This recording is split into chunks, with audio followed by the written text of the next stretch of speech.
गुरु का महत्व।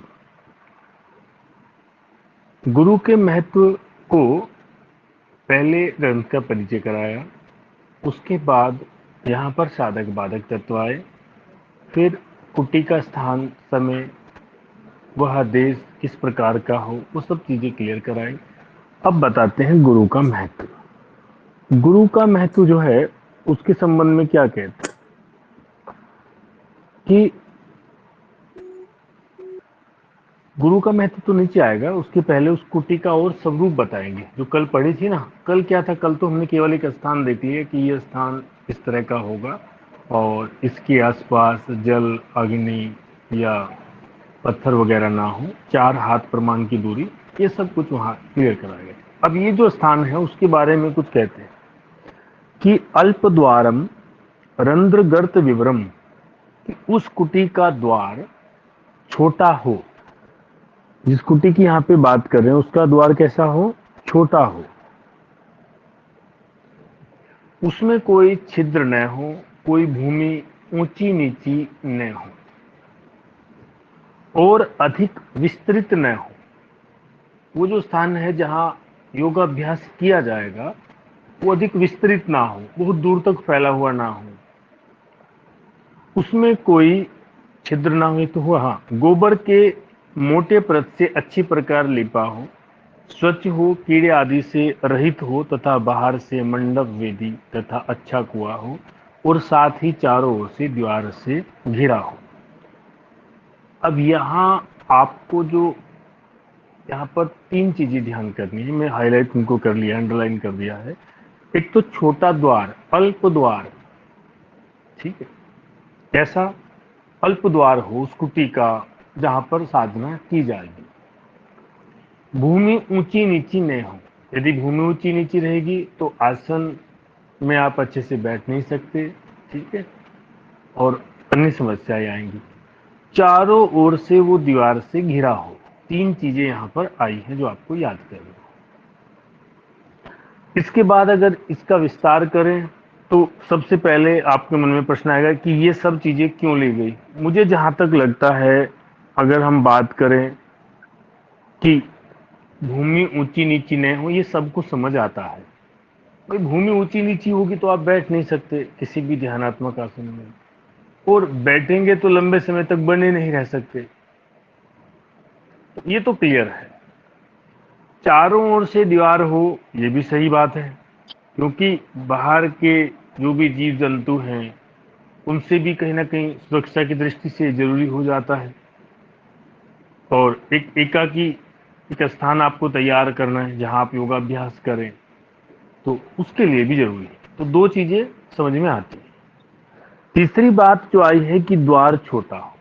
देखो आप इसको थोड़ा समझो कि अगर आप कोई अपना मकान बनाते हो, कोई योगाभ्यास के लिए कुछ भी करोगे, तो उसका द्वार आप छोटा रखोगे कि बड़ा रखोगे, मुझे ये बताओ।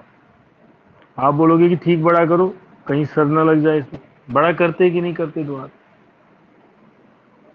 तो खूब बड़ा रहता है।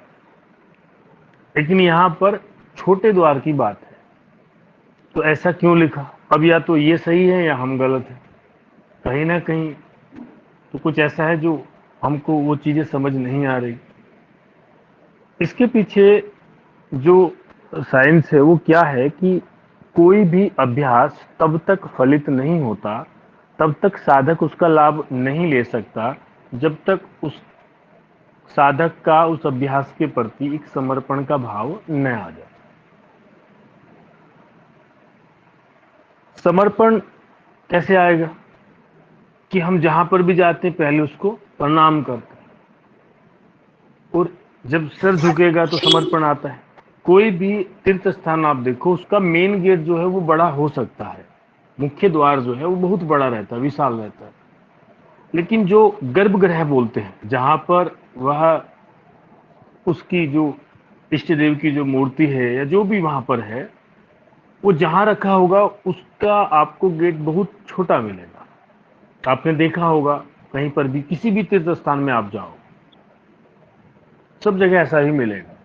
ऐसा होता है कि नहीं होता, बताइए। जी सर, होता है।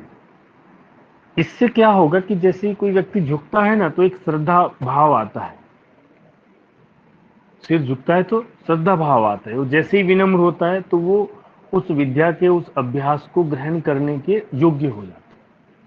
तो इसीलिए कहा गया कि द्वार उसका छोटा हो, क्योंकि बड़ा बनकर के कुछ भी जो है वो ग्रहण नहीं किया जा सकता। इसका उदाहरण आप देखो, भगवान कृष्ण अर्जुन के साथ रहे, उसके सखा भी हैं, मित्र भी हैं, लेकिन उसको भगवत गीता का ज्ञान वो कब देते हैं? जब अर्जुन उनके प्रति समर्पण कर देता है युद्ध क्षेत्र में, तभी तो ज्ञान दिया गया। बिना समर्पण के ज्ञान नहीं। उत्तराखंड ओपन यूनिवर्सिटी का तो अगर आप ध्येय वाक्य देखोगे, श्लोक आता है ना, लिखा हुआ है उसमें, श्रद्धावान लब्धे ज्ञानम। श्रद्धा से ही ज्ञान मिलेगा। तो इस कारण यहां पर बोला गया कि द्वार छोटा हो। तीनों चीजें समझ आई। अब ये तो एक स्थान की बात हुई है। इसके बाद जिस गुरु से शिक्षा ली जाएगी, अगर उसके प्रति सम्मान ना हो तो कुछ भी नहीं हो पाएगा। तो उसके लिए कहते हैं, एवं विधे मिठे स्थित्वा सर्व चिंता विवर्जितः गुरुपदिष्टा मार्गेण योगमेव सदाभ्यासे। कि इस प्रकार, किस प्रकार, जो ऊपर बताया गया है, स्थान आदि का चयन कर, साधक बाधक का निर्धारण करते हुए, कुटी में रहकर साधक को सभी प्रकार के विषयों के चिंतन से मुक्त होकर सर्वदा गुरु के बताए मार्ग के अनुसार एकमात्र योग का अभ्यास करना चाहिए। अब वह गुरु के प्रति, जो उसको गुरु बताएगा वह उसको मानकर चलेगा और उसका अभ्यास वह करेगा। तो ये गुरु के बारे में यहां पर बताया। दोनों चीजें समझ में आई सबको? जी सर। अब यहां इसके बाद योग का पहला अंग आता है आसन। क्या है योग का पहला अंग? आसन। अब आप योगाभ्यास शुरू करेंगे, जो यहां पर इस ग्रंथ में स्वात्माराम जी के द्वारा बताया गया है। उस योग को हम क्या कहते हैं? उस योग को हम कहते हैं चतुरंग योग। क्या कहते हैं? चतुरंग चतुरंग योग। योग। और इसका हमने एक कोड आपको बताया। क्या कोड था? अपमान। ठीक है। और इस कोड से हम कैसे याद करेंगे किसका मतलब क्या है? तो आ से मैं आपको कहा, आ का मतलब होगा आसन। आसन। पा से आपका आ जाएगा प्राणायाम। प्राणायाम। म से आपका मुद्रा, और ना से आपका आ जाता है नादानुसंधान। ठीक है। इनकी संख्या आपको याद होनी चाहिए। आसन कितने? 15। प्राणायाम कितने? 8। मुद्रा 10। और नादानुसंधान के 4 अवस्था। ठीक है। अब इसमें आपने क्या करना है, पहला अंग शुरू होता है। अभी तक जो आपने पढ़ा उसको एक बार देखिए कि क्या क्या हम अभी पढ़ चुके हैं। ठीक है। अब इसको यहां तक एक पूरी एक कहानी में आपको सुनाऊंगा, उसको अच्छे से सुनो। पूरे जो है ग्रंथ आपको क्लियर होगा। एक व्यक्ति है, एक व्यक्ति चला, उसने कहा जी मुझे जो है योगाभ्यास जो है वो करना है। इन सज्जन को योग का अभ्यास जो है वो करना था। तो इनको बताया कि भैया देखो, आप इस पथ पर चल रहे हो, ये योग का पथ है। तो यहां जब आप जाओगे, इसको, इस यात्रा पर चलने से पहले आपको इसके बारे में कुछ चीजें जाननी आवश्यक है, और कुछ चीजों की आपको आवश्यकता पड़ेगी। तो इनको पहले क्या बताया उन्होंने? पहले तो ये व्यक्ति यहां पर कैसे पहुंच सकता है, इसको विश्वास दिलाया। और विश्वास दिलाया कैसे? इसको बताया कि हठ योग के एक योगियों की लंबी परंपरा है। इनका उद्धार हुआ तो भैया तुम भी यहां पर जा सकते हो। तो विश्वास जगा। अब इसने कहा जी मुझे यहां पहुंचाओ कैसे भी आप।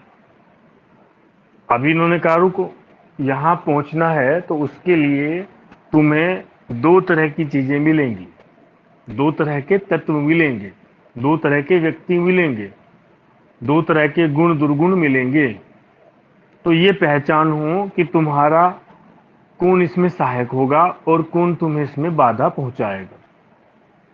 तो बहुत सारे गुण दुर्गुण को ध्यान में रखते हुए केवल यहाँ मुख्य रूप से 6 बताए आपको। क्या बताए? 6 बाधक और बाधक तत्व। और 6 बताए आपको बाधक। साधक तत्व। बाधक तत्व का श्लोक संख्या क्या थी? 15 और साधक की है 16।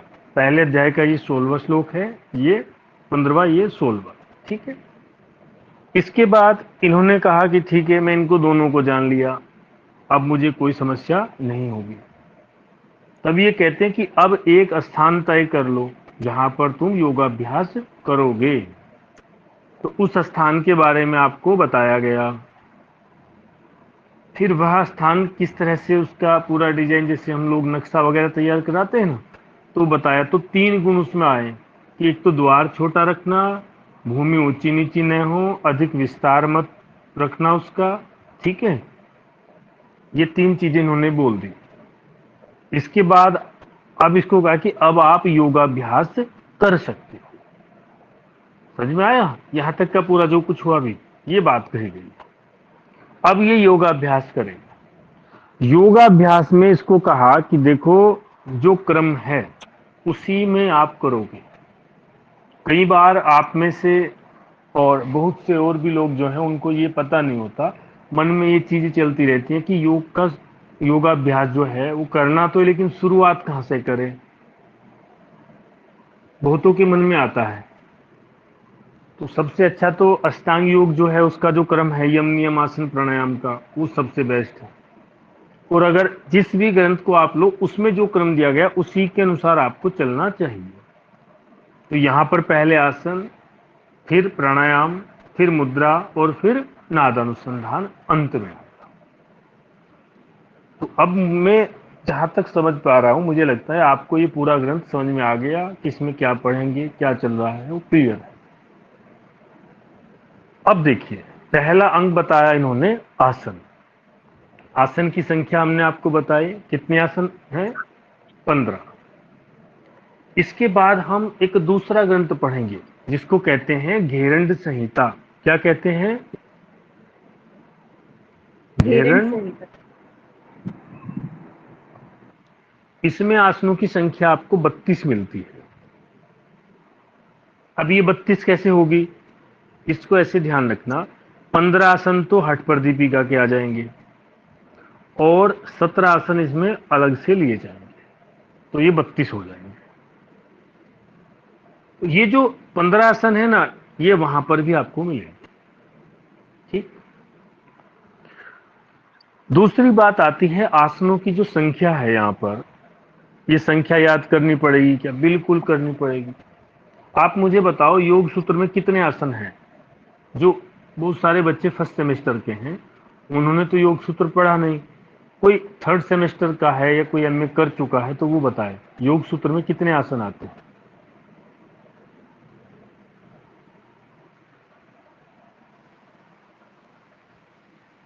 पहले माइक तो ऑन करो। सर, ये पर्टिकुलर आसन का वर्णन तो नहीं कहा गया है। आसन में एक ही बात कही गई कि स्तरम सुखम आसन, जो भी कंफर्टेबल पोस्चर हो उसमें आप बैठ जाइए, वही आसन। वही जो आसन है, हाँ जो ठीक है। जी। वहां पर किसी आसन का वर्णन नहीं किया गया, केवल आसन की एक परिभाषा है, वो दी गई है कि स्थिर सुखम आसनम। ठीक है, ये दूसरे अध्याय का 46वां सूत्र है कि आसन क्या, आसन में यदि दो चीज है, उसमें स्थिरता है और आपको सुख का अनुभव होता है तो वह आसन कहलाएगा। दो चीजें हैं। संख्या की बात वहां पर नहीं की, इसके दोनों इसके बाद 2 सूत्र आए और दोनों में इसकी जो है सिद्ध होने पर क्या होता है वो बताया गया। लेकिन जब हम हठयोग पढ़ते हैं तो हठयोग में आपको आसनों की अधिकता मिलेगी। आसनों की संख्या में भिन्न भिन्न ग्रंथों में परिवर्तन देखने को मिलेगा, क्योंकि हठयोग क्या है, हठयोग का सर सिद्धांत क्या है। हाँ बताइए। में नहीं है तो ये अष्टांग सीरीज वगैरह ये कहाँ से ली गई है, अष्टांग सीरीज? अष्टांग सीरीज कहाँ से ली गई है? जी सर, अष्टांग का नाम मतलब क्यों दिया गया फिर से? अष्टांग योग तो उसमें आता है ना, योग दर्शन में। तो सर योग सूत्र से वो अलग है बिल्कुल? अरे भाई, योग सूत्र, योग दर्शन, पतंजलि का योग सूत्र, ये एक ही बात है। वहां पर अष्टांग योग है। अष्टांग मतलब ऐसा योग जिसकी 8 अंग है। उसमें ये नहीं कहा गया कि आसन के 8 अंग है। समझ रहे हो ना, ये अंतर है। अभी समझ आया?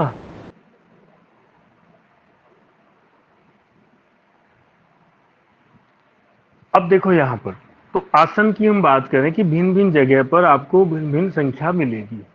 जैसे एक ग्रंथ का मैं आपको उदाहरण दिया, मैं कहा कि घिरण संहिता में 32 आसन मिलेंगे, यहाँ पर 15 हैं।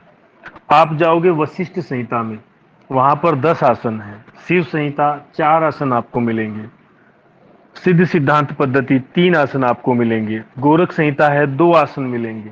तो अलग अलग जगह अलग अलग आसन है, क्योंकि हठ योग क्या है, वो शरीर को प्रधानता देता है। और यहाँ पर ये कहते हैं कि आसनों के द्वारा क्या है कि शरीर को स्वस्थ किया जा सकता है। इनके बाद जो ग्रंथ लिखा गया वो है घिरण संहिता। और घिरण संहिता में उन्होंने माना कि भाई आसनों से काम अब नहीं चलेगा। इस कारण वो क्या किया, फिर वो वहां पर षटकर्म को लेकर आए। उन्होंने कहा षटकर्म, फिर इसके बाद आसन, ऐसा उन्होंने किया। और आसनों की भी संख्या उन्होंने कहा अब 15 से काम नहीं चलेगा, इनको 32 कर दो, ऐसा यहाँ पर। क्योंकि यदि व्यक्ति स्वस्थ नहीं होगा तो वो कैसे आसन कर सकता है। तो ये संख्या का समझ में आया सबको? जी सर। Yes sir. अब यहाँ पर षटकर्म 17 नहीं होते, षटकर्म तो 6 होते हैं। आसन बताए में 17 आसन वो लाए ना अलग, 15, 17, 32। ठीक ठीक है सर। हाँ, तो देखो ये यहाँ पर कहते हैं कि ये पहला अभ्यास है, पहला अंग है इस चतुरंग योग का। इसको करने से क्या होगा, इसको करने से क्या होगा, तो वो यहाँ पर बताते हैं कि 3 लाभ हैं। इसको करने से कितने लाभ होते हैं? 3 लाभ। पहला है स्थिरता, दूसरा आरोग्य, और तीसरा शरीर में हल्कापन आता है। 3 चीजें होंगी योगाभ्यास, मतलब आसन को करने से। कितनी चीजें होंगी? 3। स्त्रियम आरोग्यम च लाघवम। जब आप घेरण संहिता पढ़ोगे तो वहां पे बताया गया है आसनम भवदे दृढ़म। तो आसन का अभ्यास करने से शरीर में दृढ़ता आती है। यहां पर 3 चीजें बताई। तो ये तो एक इन्होंने आसन के बारे में बताया। अब आप थोड़ा सा इसको और समझ लो। देखो, आसन को शुरुआत में हम केवल शरीर से लेकर चलते हैं कि आसन क्या, जिसमें शरीर को किसी विशेष आकृति में ढाला जाए, उसको हम आसन कहते हैं। उसमें बैठकर उसको कर सकते हैं, लेटकर, पेट के बल, पीठ के बल, खड़े होकर आदि। लेकिन आसन को आप थोड़ा समझो तो आसन क्या है। जैसे महर्षि पतंजलि ने जो परिभाषा दी, स्थिर सुखम आसनम, ये परिभाषा आपको क्या बताती? स्थिर सुखम, ये परिभाषा आपको बताती है कि आसन एक अवस्था है। जैसे जैसे इसको व्यक्ति करता हुआ चलता है तो ये अवस्था अलग अलग जगह पर घटती है। जैसे कि मानसिक मन को एक विचार पर रोक कर रखना, ये भी एक आसन है। उसमें उसको सुख का अनुभव हो, वो स्थिर रहे, तो ये क्या है? मन का आसन है। समझ में आया सबको? ये किसका आसन है? मन का आसन है। व्यवहार हमारा सम्यक रहे, हम उसमें बने रहे, तो वो भी एक आसन है। आसन का अर्थ ही होता है स्थिरता से, जो आपको किसी स्थान पर रोक कर रखे, एक ठहराव जो लाए, वो आसन है। अब यहाँ तो 15 आसन इन्होंने दिए। अब बात ये भी आ जाती है कि 15 ही क्यों लिए, या घेरन ने 32 क्यों कर दिए, हमने तो 84 लाख सुने थे जी। बहुत सारी चीजें हैं। तो इसका समाधान वो यहाँ पर करते हैं कि भैया मेरा कुछ है नहीं, मैं जो भी कुछ लिया है, स्वात्माराम जी कहते हैं, वो वशिष्ठ आदि मुनियों तथा मत्स्येंद्र आदि योगियों से स्वीकृत कुछ आसनों का निरूपण यहाँ पर करते हैं। तो ये कहते हैं उनके आसन हैं, उनमें से कुछ में आज की समय काल परिस्थिति को ध्यान में रखकर यहाँ पर लिए हैं। तो वो ये आसन है। अब कोई भी आप आसन लो, या जितने भी आसन हैं, उनको हम 3 भागों में बांट सकते हैं। कितने भागों में बांट सकते हैं आसन को? हम 3 भागों में बांट सकते हैं। ऐसा करने से वो हमको याद हो जाते हैं और हम उनको लंबे समय तक याद रख सकते हैं। देखिए, पहला है ध्यानात्मक आसन। ध्यानात्मक आसन, दूसरा संवर्धनात्मक आसन, तीसरा होता है विश्रामात्मक आसन। ध्यानात्मक आसन वो आसन है जिसमें आप बैठकर लंबे समय तक किसी एक विचार पर, बिंदु पर टिके रहते हैं, बने रहते हैं। वो ध्यानात्मक आसन है। जब योगाभ्यास आप करते हैं तो बैठते हैं ना, प्रार्थना करते हैं, तो वो सब योगाभ्यास जब जिसमें इसमें करेंगे, प्रार्थना आप करोगे, वो लगभग ध्यानात्मक आसन होगा। तो जैसे सिद्धासन, पद्मासन, सिंहासन, भद्रासन, स्वास्तिकासन, कोमुकासन, वीरासन, ये सब इन्होंने उसी में ली। इन्होंने अपने ग्रंथ में इस प्रकार का कोई विभाजन नहीं दिया, ये भी ध्यान रखना। ये केवल हमने उसको इस तरह से बांट दिया ताकि आपको याद हो जाए सुगमता। दूसरा आसन होता है संवर्धनात्मक आसन। आपने सुना होगा किसी को डायबिटीज है तो आप उसको कहते हैं मंडूक आसन कीजिए। किसी की हाइट कम है, आप उसको बोलते हैं ताड़ासन कीजिए। ऐसा बोलते हैं कि नहीं बोलते? किसी को सर्वाइकल है, आप कहोगे कि भुजंगासन कीजिए। तो किसी रोग को जिस आसन के द्वारा, या किसी रोग में जिन आसनों का प्रयोग किया जाता है, वो सभी आसन संवर्धनात्मक आसन की श्रेणी में आते हैं। ये ध्यान रखना। जिन आसनों से शरीरस्थ रोगों का निवारण किया जाता है, वह सभी आसन संवर्धनात्मक आसन कहलाते हैं। क्लियर हुई बात सबको? जी सर। सर इसका कोई और भी नाम विश्रामात्मक आसन है? क्या? संवर्धनात्मक आसन का कोई और भी नाम है? संवर्धनात्मक में सारे आ जाएंगे, बैठकर, उठकर, लेटकर, सारे आ गए इसमें। ठीक है। सर जो किसी की बीमारी ठीक करें वो संवर्धनात्मक किसी की आसन। नहीं, जो शरीर की बीमारी दूर करे। अब ऐसा थोड़े किसी पे दूसरे, किसी का मतलब दूसरे पे काम करेगा, मुझ पे करेगा नहीं। किसी का ठीक है नहीं, सर। जो शरीर की बीमारी, वो मेरा भी हो सकता है, दूसरे का भी हो सकता है। जी। इसके बाद आता है विश्रामात्मक आसन। विश्रामात्मक आसन जो है, ये दोनों जगह चलेगा, ध्यानात्मक आसन में भी और संवर्धनात्मक आसन में। जैसे ही व्यक्ति को थकान होगी तो वह इस आसन में आकर के विश्राम करता है।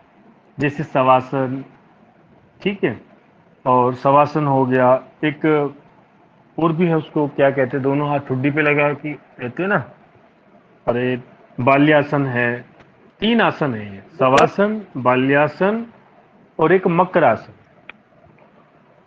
इन 3 आसनों में ही आराम किया जाता है। ठीक है, तो आपको इनका अंतर समझ में आया तीनों का, कैसे हम याद कर सकते हैं? हाँ जी। चलिए, इसके बाद अब इनको याद करने की बारी आती है। याद कैसे करें जी? याद करने का तरीका देखो, यहां पर एक कोड लिखा हुआ है। आपको क्या करना है ना, इस पूरी किताब को, इस पूरे ग्रंथ को जब हम कर लेंगे, इसके बाद में एक मैराथन करेंगे, और मैराथन के बाद पूरे ग्रंथ को आप एक पेज पर लिख कर लाओगे। जिस जब आप बैठ करके पूरे ग्रंथ को, इस 200 पेज के ग्रंथ को एक पेज पे लिख दोगे, तो समझो ये ग्रंथ आपका हुआ। अब बस स्वात्माराम जी का नाम बाकी है, बाकी है या आप ही का। अब उसके लिए क्या जरूरी है? उसके लिए जरूरी है आपको ये कोड याद करना। इन कोड को कैसे याद करें? देखो, ये जैसे हमने कहा कि इसमें चतुरंग योग मिलता है, तो चतुरंग योग हम कभी बोलते नहीं, हम बोलते हैं इसमें अपमान मिलता है। अब दूसरे को कितना समझ में, इससे क्या फर्क पड़ता है? हमको तो पता है ना हम क्या बोल रहे हैं, अपना क्लियर है, बिल्कुल क्रम से बात बताएंगे उसको हम। तो इसी तरह से इसको भी कोड को आप याद करोगे। ठीक है, अब ये सगो, वकु, उधम, पमस, सप, सिप, ऐसे करके। अब ये सब, इसमें कुछ अलग से कोई बात है नहीं, कुछ भारी लगे तो आप लोग भी इसको बना सकते हैं ना। देखो, इसमें क्या किया है कि सबके पहला अक्षर उठाया है और उनको एक जगह रखा, और उनसे कुछ अच्छा सा कोड तैयार हो सके, ये प्रयास किया गया। आप इससे भी कुछ अच्छा अगर बना पाते हो तो वो हमको भी बताओ, हम इसको हटाकर उसको लिख देंगे। तो मेन बात है याद करना और सरलता से याद करना। ठीक है, तो इससे हर आपको आसन का पता चलेगा। क्लियर हुई बात सबको? और यहां ही नहीं, बाकी जगह भी आप ये सब कोड तैयार करोगे तो इससे सब कुछ शॉर्ट हो जाएगा, फिर आप उसको सहजता से लिख सकते हैं, याद कर सकते हैं। फिर ये कोड अभी एक्सप्लेन हम, कर दो सर। हाँ हाँ, सर आए कोड हैं। नहीं समझ में आ रहा है सर। अरे उसी के लिए तो हम हैं। कोड समझ नहीं आ रहा, उसी के लिए तो हम हैं भाई। ठीक है, देखो अब कोड को, इसको देखते हैं। जैसे सबसे पहले आप इस पर आइए। सर, सबसे पहले लिखा है सगो। ठीक है, अब सगो में क्या है कि इसमें आप सीधा देखिए कि एक आसन तो आपका आ गया यहां पर, इसमें ले लीजिए स्वास्तिक आसन। ठीक है, और गो से आ जाएगा गोमुख आसन। क्लियर हुई बात? इसके बाद दूसरा है आपका वकु। ठीक है, वकु में क्या है, एक तो इसमें आएगा, अरे ये वक्रासन कहाँ गया, वीरासन। वीरासन, ठीक है, और कुकुटासन। ठीक है, और एक का बचा उसमें कूर्मासन। तीनों हो गया। इसके बाद फिर चलिए, अब बचा उधम। उधम पर जैसे ही आप जाओगे तो उधम मचाओगे। इसमें देखो, उत्तान कुर्मुआसन, धनुरासन और मत्स्येंद्र आसन, तीनों आसन आ गए। पमस पे जाइए। पमस पर आप गए तो इसमें क्या है, पश्चिमोत्तानासन, पश्चिमोत्तानासन आया, और शवासन हो गया, मयूरासन, तीनों आ गया। अब आया सब, दूसरा कलर ले लेते हैं। नहीं तो इसमें तुम दिखाई नहीं देगा, नहीं ले लो। इसमें देखो, तो ऐसे हो गया आपका पद्मासन, और सा से हो गया आपका सिद्धासन। शिव से क्या होगा, इसके लिए कौन सा कलर ले, ये ले लेते, सिंहासन और भद्रासन। आगे सब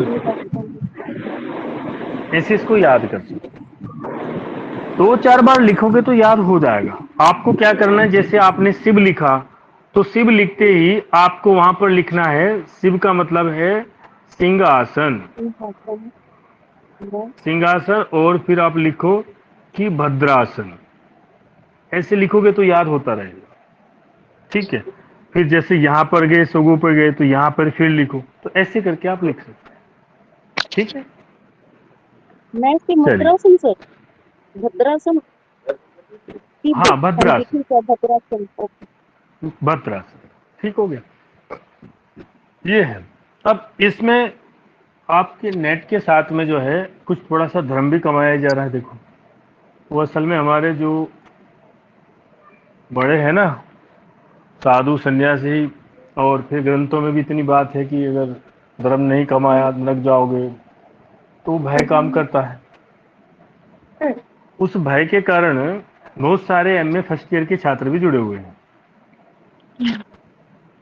तो उनके नेट का तो कोई अभी सवाल है नहीं, लेकिन उनसे क्या है, उनसे पूछा जाएगा कि किस तरह, वो उनसे पूछा जाता है किन्हीं 2 आसनों की विधि एवं लाभ लिखिए, तो वो सब यहाँ देख लेंगे। हम नेट को ध्यान में रखते हुए चलेंगे। तो नेट में केवल जो प्रश्न बनते हैं वो लाभ को ध्यान में रखते हुए बताए जाते हैं।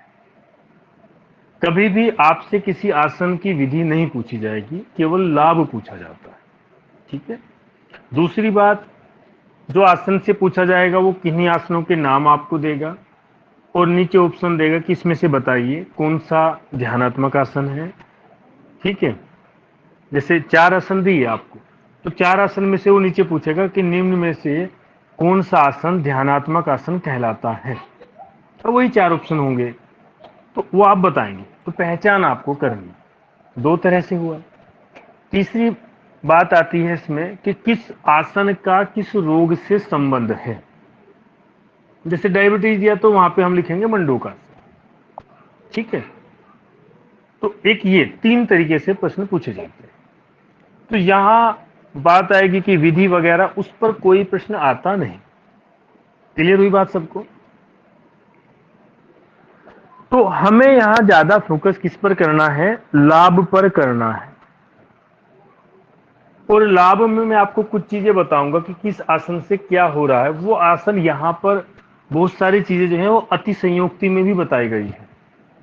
अति संयोक्ति में जैसे कहा जाता है ना कि मयूर आसन के करने से विष का भी पाचन हो जाता है। ऐसा नहीं है आपका मयूर आसन लगना शुरू हुआ और आपने जो है बोले अब विष ले आओ, कोई दिक्कत नहीं, अब तो पाचन हो रहा है। मयूर आसन में मैं काफी लंबे समय तक रुक जाता हूँ। पहले वीडियो बनाई कि देखो अच्छी खासी मेरी होल्ड कर लेता हूं मैं, इसमें विष ले आ, विष पेश किया जाए तो फिर तो देखो गड़बड़ हो जाएगा सारा। वो विष का मतलब ये है कि आपकी पाचन शक्ति जो है वो बहुत अच्छी हो जाती है, इतना वो बोलना चाहते हैं कि आपने देर सबेर आसी बासी कुछ खा लिया तो वो पच जाएगा, ये उनका विष से तात्पर्य है। लेकिन आप उसको दूसरी तरह लोगे तो गड़बड़ हो जाएगा, ठीक है। तो लेकिन वो जो भी शब्द उन्होंने दिया है उसको ठीक वैसे ही परीक्षा में पूछा जाता है। आपसे पूछा जाएगा कि किस अभ्यास को, किस आसन का अभ्यास करने से मनुष्य विष को भी पचा लेता है, तो आप लिख बताओगे वहां पर मयूर आसन। लेकिन इसका प्रैक्टिकल नहीं करना, ठीक है। वो वही है, भोजन से संबंध है उसका। देखिए अब इनकी जो विधि यहां पर बताई गई है, जो यहां पर विधि दी गई है, जैसे स्वास्तिका, ये जितनी भी इमेज लगी हुई है ये आप देख पा रहे हो, ये सारी की सारी आपको हट प्रदीपिका में मिल जाएगी। इनको यहां पर इसलिए लिया गया है कि हम यहां पढ़ेंगे, दिखाई कुछ देगा, आप बोलोगे जैसा तो है नहीं, तो उस विवाद को इनके द्वारा समाप्त कर दिया गया कि भैया हट प्रदीपिका से ही है। तो इसमें कहते हैं दोनों पैरों के तलवों को एक दूसरे के विपरीत घुटना और जंघा के बीच में अच्छी तरह स्थापित कर तथा शरीर को सीधा रखकर संतुलित रूप में बैठना, इसी को स्वास्तिक आसन कहा है। और इसमें कुछ ऐसा विशेषण नहीं दिया गया। सर ये पद्मासन भी लग रहा देखने है। में क्या पद्मासन लग रहा है। पद्मासन जैसा है। नहीं, पद्मासन नहीं लग रहा है। विधि भी ये ऐसी अर्ध है। पद्मासन जैसा तो कह सकते हैं, पद्मासन नहीं कह सकते। पद्मासन में तो दोनों पैर ऊपर जाते हैं, इसमें ठीक है, दायां कंधे पैर ऊपर बाई जाते हैं, जंघा के सर। ऊपर होगा और बायां पैर दाई जंघा के ऊपर होगा। इसमें ऐसा नहीं होता। देख पा रहे हो, ये पैर यहां पर तो है, इधर नहीं है, तो ये अर्ध पद्मासन जैसा आप कह सकते हैं, ठीक है। इसके लाभ देखिए, सबसे पहले वो सभी आसन जिसका अभ्यास करते समय दोनों घुटने जमीन से स्पर्श करते हों, ठीक है, नितंब जमीन पर हो, हिप जमीन पर हो, वह क्या कहलाता है? ध्यानात्मक आसन कहलाएगा। ये ध्यान रखो, ये पहचान है, ठीक। तो ये कौन सा आसन हुआ? ध्यानात्मक आसन हुआ। देखो इन्होंने पहले लिख दिया यहां पर ना, ये ध्यान के लिए एक अति उत्तम आसन है। अब इसको याद करने में कोई लाभ नहीं है, क्योंकि हमने एक पहचान यहां पर देख ली कि अगर घुटने और हिप जमीन पर है तो ध्यानात्मक आसन ही होगा। तो ज्यादा हम क्यों याद करें, बाकी और बहुत चीजें याद करने के लिए, तो इसको छोड़ देंगे। मानसिक एकाग्रता को बढ़ाता है।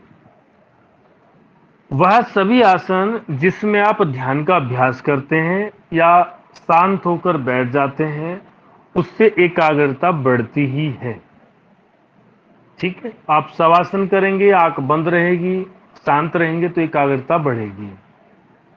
तो यहां से भी कुछ ऐसा नहीं है जो याद करने लायक हो।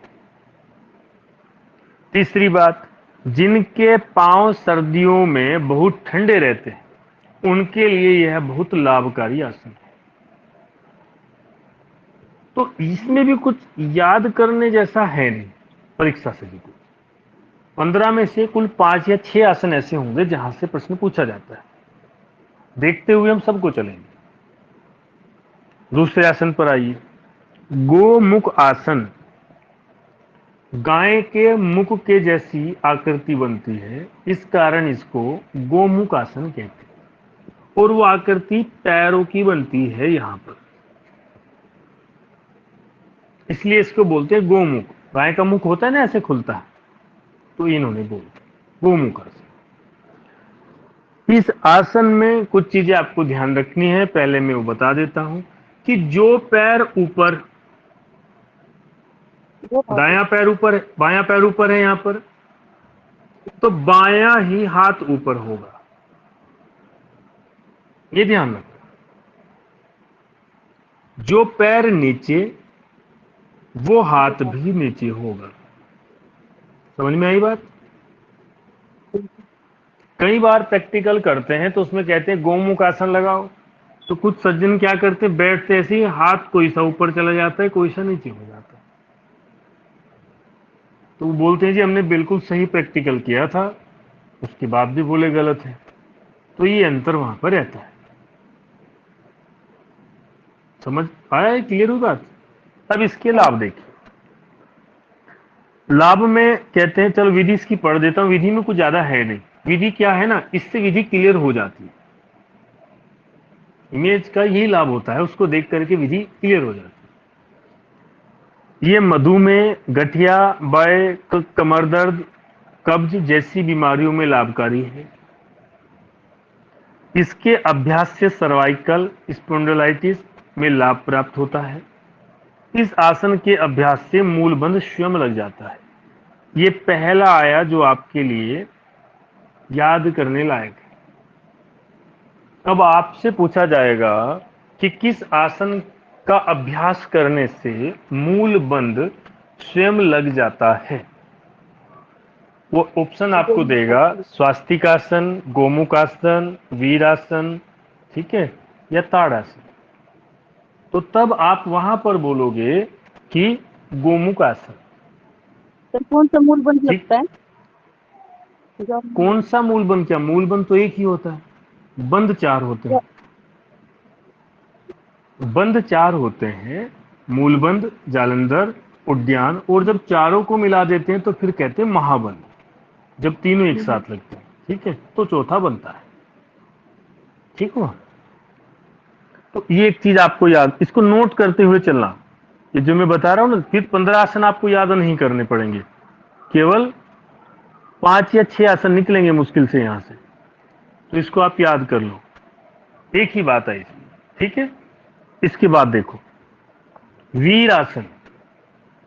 एक पांव दूसरी जंघा पर, देखो एक पांव कहां है? दूसरी जंघा पर रखा हुआ है। ठीक है, तथा दूसरे पांव को अन्य जंघा के नीचे रखने से वीरासन होता है।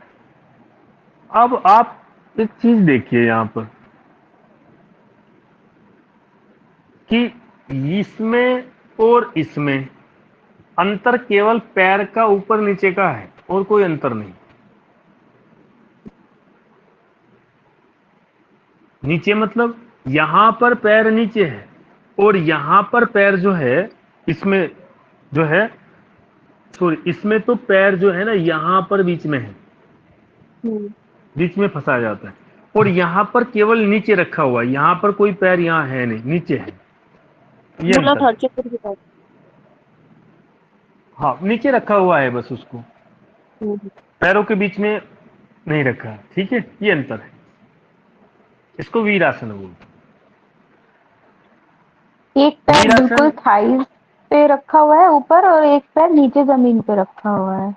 हाँ, एक जमीन पर है। जैसे अर्ध पद्मासन लगाते हैं, ठीक वैसा ही है।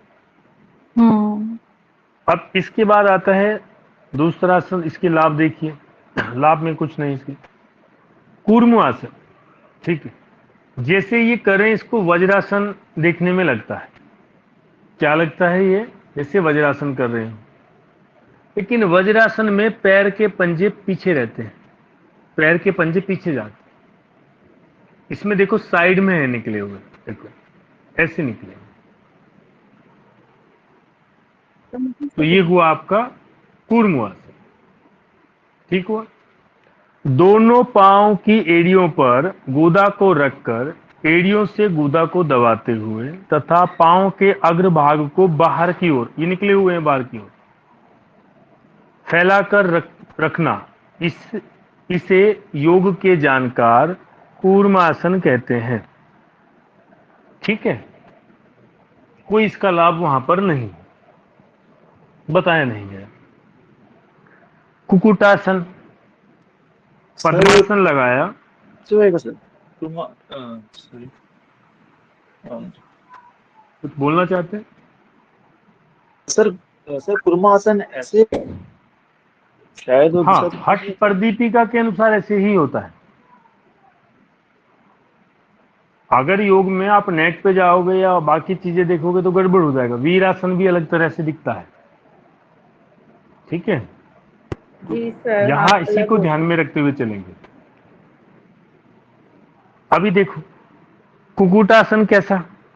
पद्मासन लगाया और फिर पैरों के बीच से यहां से हाथ को नीचे निकाल दिया और उस पर पूरे शरीर को ऊपर उठाते हैं, इसी को कहते हैं कुकुटासन।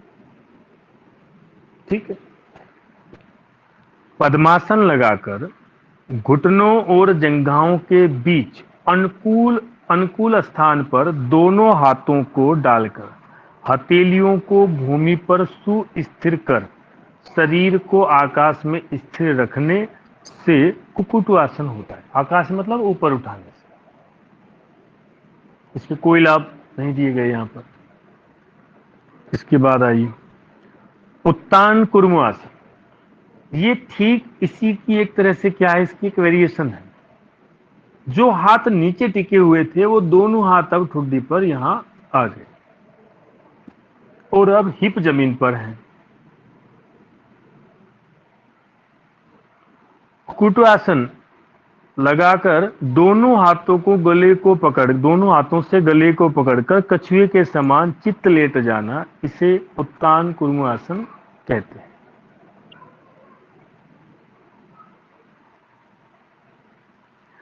धनुरासन, पेट के बल ये अभ्यास किया जाता है। आपको ये याद रहे कौन सा अभ्यास, बैठकर, लेटकर, खड़े होकर, इतना आपको क्लियर होना चाहिए। ये आसन किया जाता है पेट के बल, दोनों पैरों के अंगूठे को हाथ से पकड़ते हैं और उनको ऊपर की ओर खींचते हैं, आकाश की ओर। तो ये धनुरासन, धनुष के जैसी एक आकृति बन जाती है, इसीलिए इसको धनुरासन कहते हैं। मत्स्येंद्रासन, अब मत्स्येंद्रासन में दो होते हैं, एक होता है अर्ध मत्स्येंद्र, एक होता है पूर्ण मत्स्येंद्र। एक आसन की बुक आती है, आसन प्राणायाम मुद्रा बंध, स्वामी सत्यानंद जी की, मुंगेर बिहार से प्रकाशित। तो अगर उसको आप देखोगे तो ये चीजें क्लियर होंगी। वहां वो बताते हैं कि ये अर्ध है, ये पूर्ण है।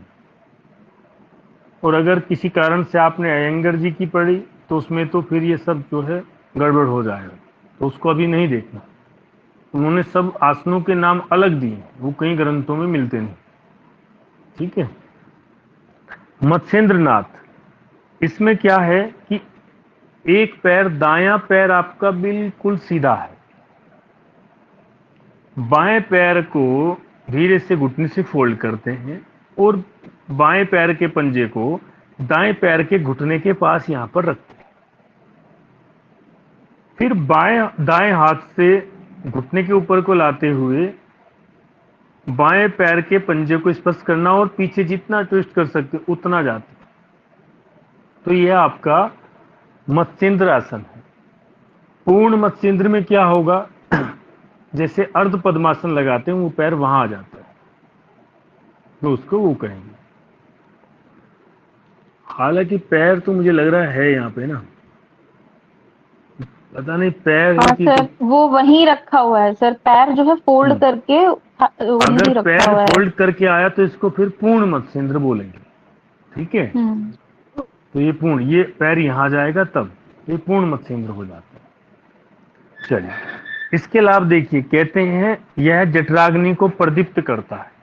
अब आपको कई सारी चीजें मिलेंगी, कोई बोलेगा जी जठराग्नि को प्रदीप्त, तो ये ध्यान रखो जिस आसन को करने से जिस स्थान पर सबसे अधिक बल पड़ेगा, खिंचाव पड़ेगा, वह उसी को पुष्ट करेगा, वही लाभ देगा। समझ रहे हो। धनुरासन किया, पूरा वेट किस पर आया, पेट पर आया। ठीक है। तो ये पाचन तंत्र को, या हम कहें जठराग्नि को प्रदीप्त करेगा। आपने मयूरासन किया, पूरे शरीर का भार कहां पर टिका हुआ है, नाभि पर, और नाभि के पास क्या है, आपकी आंत है, बड़ी आंत, छोटी आंत। तो उन पर जैसी दबाव पड़ा तो हम बोलेंगे वो भी पाचन को और बढ़ा देता है। तो उन्होंने कहा इसको भी पचाएगा, ऐसे लिखते हैं। और कहते सभी रोगों को नष्ट करने में अस्त्र के समान है।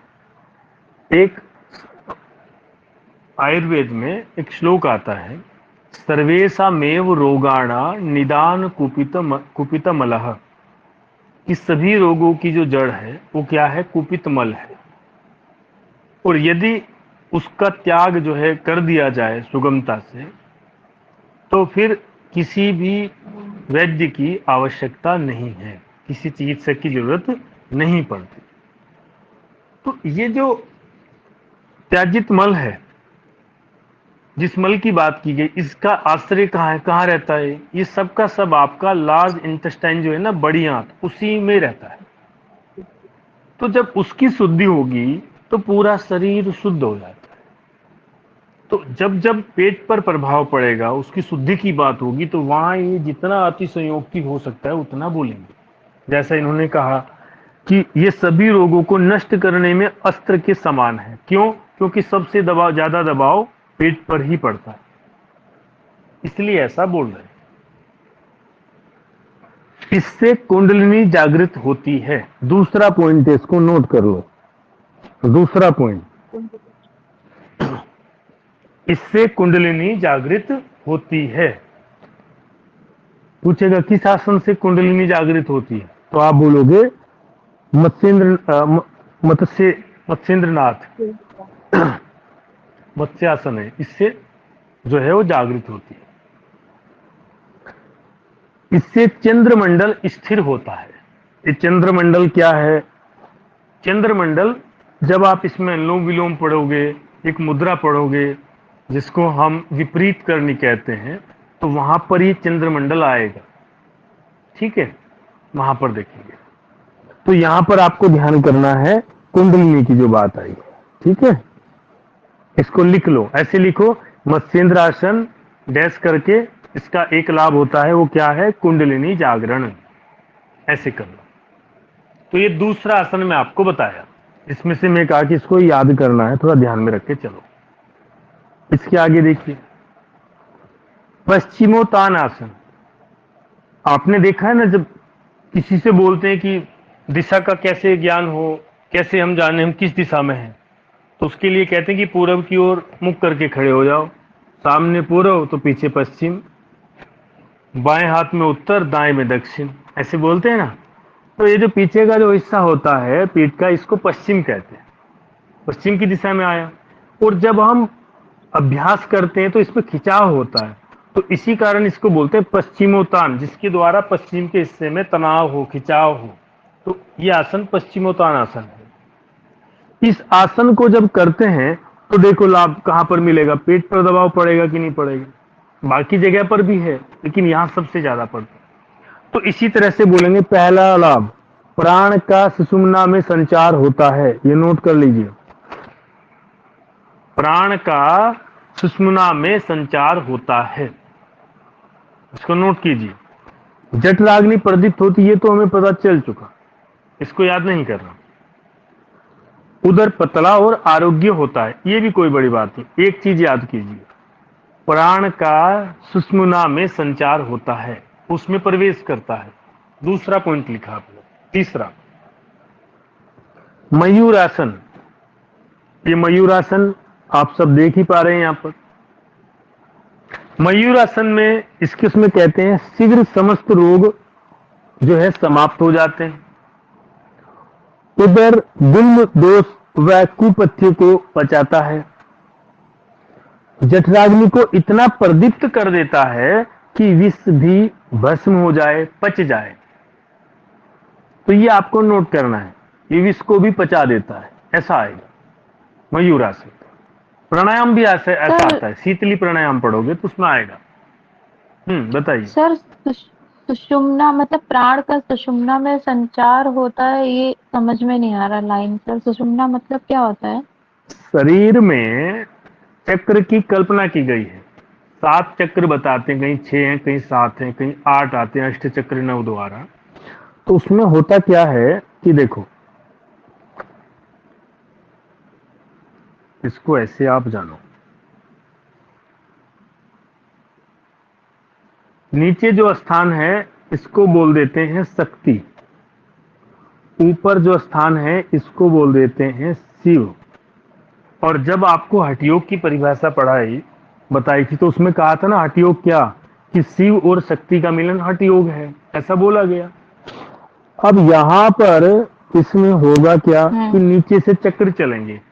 ये चक्र हुआ आपका मूलाधार, ये स्वाधिष्ठान, ये मणिपुर, ये अनाहत, ये विशुद्धि, ये अज्जा, ये सहस्त्रधार चक्र आ गया। अब यहां से ऐसे सुषुम्ना चलती है, इसको अलग कलर में ले लो, जब सुविधा है तो लाभ लो। ऐसे ये चलती यहां पहुंचेगी, ठीक है, और एक इधर से चलेगी। ये है नहीं, ये मुझे भी नहीं पता, ऐसा पढ़ा जाता है और हमने भी सुना है। अब देखो इसमें क्या होगा, नीचे यहां पर कहते हैं कि ऐसे 3.5 लपेटे लिए हुए, ये जो है शक्ति जिसको कहा गया, इसी को कहते हैं ये कुंडलिनी है। क्या बोलते हैं इसको? ये कुंडलिनी है आपकी।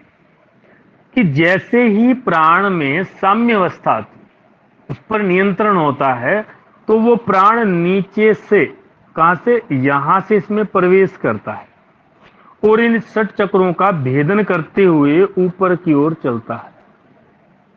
और जैसे जैसे ये ऊपर की ओर चलता है तो अलग अलग अनुभूति होती है, ठीक है। तो इसीलिए ये कह रहे हैं कि जब इसका अभ्यास किया जाता है तो क्या होता है? तो इन्होंने कहा कि प्राण का सुषुम्ना में संचार होता है। क्लियर हुई बात? ठीक है सर। बाकी आएगा ठीक सब है बाद सर, में। Thank you. तो मयूर आसन को देखो, मयूर आसन में कहते हैं इसमें क्या होगा, एक ही है, विष को भी वो पचा लेता है, और इसका दूसरा नाम जो है वो दंड मयूर कहा गया है। यहां पर दो चीजें, ठीक है।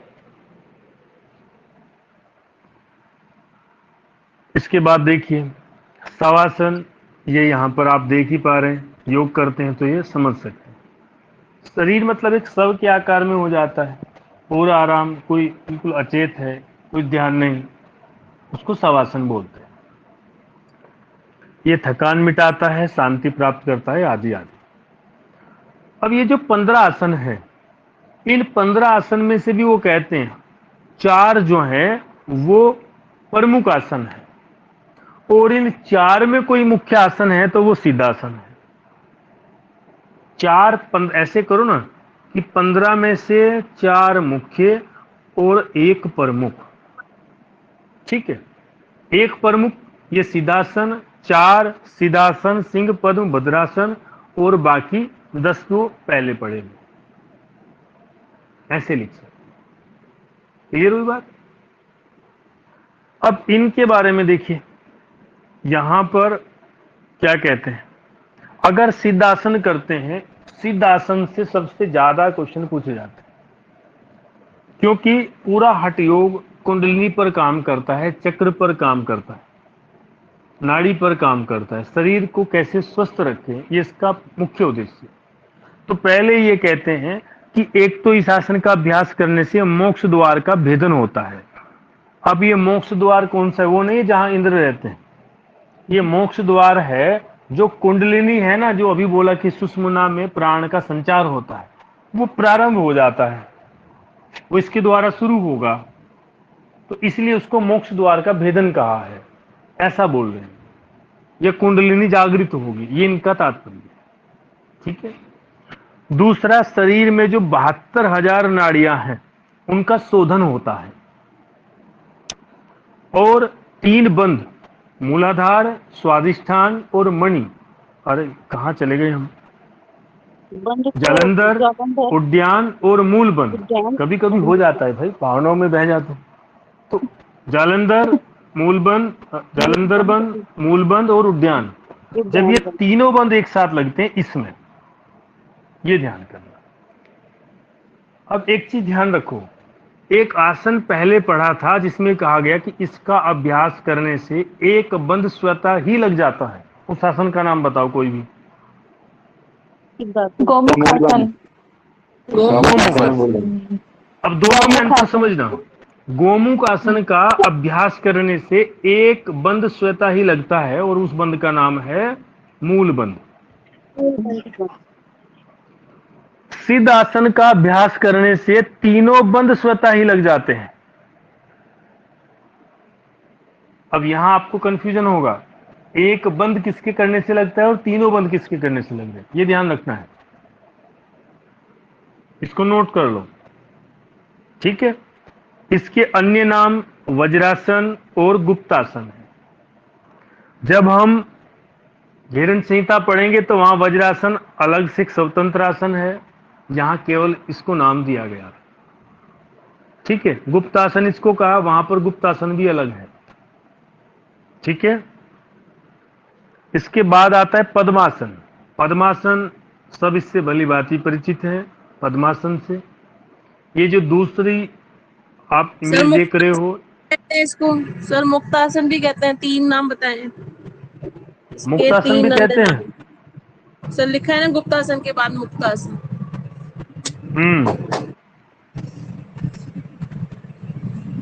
ठीक है। तो अभी इस तरह तो से अभी हम जो वज्रासन करते हैं वो वज्रासन घेरन संहिता के अनुसार है, मतलब हाँ घिरण में आता है, वहां पर है वो स्वतंत्र एक अलग आसन है। ओके। अब यहां पर आप देखो, ये जो दूसरा आसन आपको दिखाई दे रहा है ना वज्रासन के पास में, इसको बोलते हैं बद्ध पद्मासन। क्या कहते हैं? बद्ध पद्मासन। इसमें बधा हाथ से बंधे हुए हैं ना, तो इसको बोलते हैं बद्ध पद्मासन, और ये है केवल पद्मासन। ठीक है। कहते हैं सभी प्रकार की व्याधियों का नाश करता है। कुछ भी याद करने लायक इसमें नहीं है। यहाँ आगे चलो, 2 आसन बचे हैं, आसन तो पूरे हो जाए। सिंहासन तीनों बंदों के अभ्यास को सरल करता है। फिर ध्यान दीजिए क्या बोल रहे हैं, देखो, तीनों बंदों के अभ्यास को ये सरल करता है। इससे वो लगते नहीं, लेकिन ये उनको सरल कर देता है। कारण, क्योंकि इसमें जब हम पूरी श्वास छोड़ते हैं ना, ऐसे करते हैं, हाँ, पूरी श्वास बाहर निकालते हैं, तो मूल बंद भी लगता है, वो सब वो सहज हो जाते हैं। तो इसीलिए इन्होंने कहा कि सरल कर देता है। तो सरल कौन करता है? सिंहासन। तीनों लगते किसमें हैं? सिद्धासन। एक बंद किसमें लगता है? गोमुखासन। गोमुखासन। ऐसे याद करना। भद्रासन, इसमें कहते हैं सभी व्याधियों का नाश करने वाला। इसको बिल्कुल मत याद करो यहां से, तो इसे गोरक्षासन भी कहते हैं। ये थोड़ा देख सकते। तो ये आपके इस तरह से 15 आसन हुए, और 15 आसन में से मैं आपको मुश्किल से 6 आसन नोट कराए कि इनमें से एक एक लाइन आपको याद करनी।